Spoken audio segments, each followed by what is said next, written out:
It was a moment of great change for the country, change for me and my family, but the chance to do what I came into politics to do. I came into politics relatively late in life. I came in with a clear intention to change the country for the better. It's really hard to do that from opposition.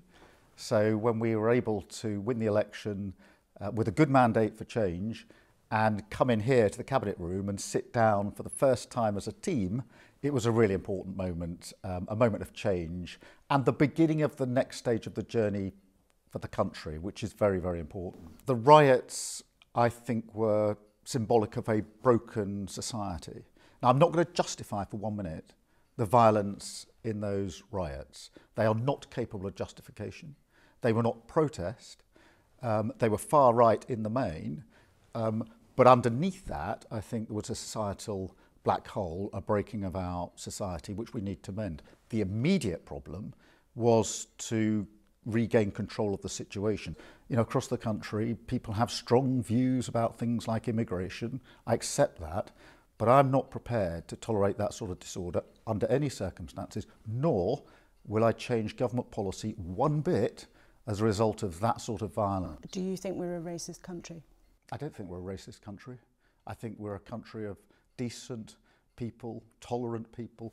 The real Britain was the people who came out the day after. In Southport, it was incredible. People came out with their trowels, with their brooms, they cleaned up, they rebuilt.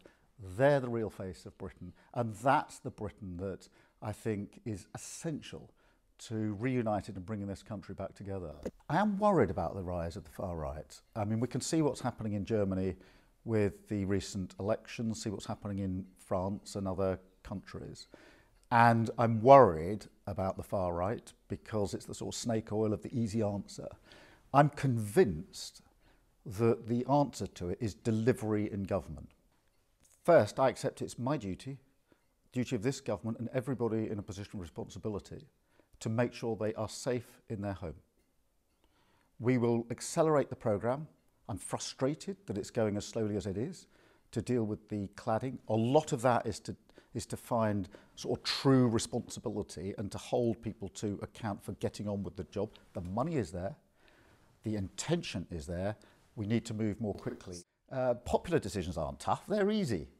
When we talk about tough decisions, I'm talking about tough decisions. The things the last government ran away from, that governments traditionally run away from, I'm convinced that because they've run away from difficult decisions, we haven't got the change we need for the country. And because I'm so determined to bring about that change, I'll do the tough things and I'll do them early to make sure that we can bring about the change that we need. Everybody watching this who has used the NHS or relatives have know that it's broken. They know that it's broken. That is unforgivable, the state of our NHS. If there's one thing this country knows, it's the last government broke the NHS.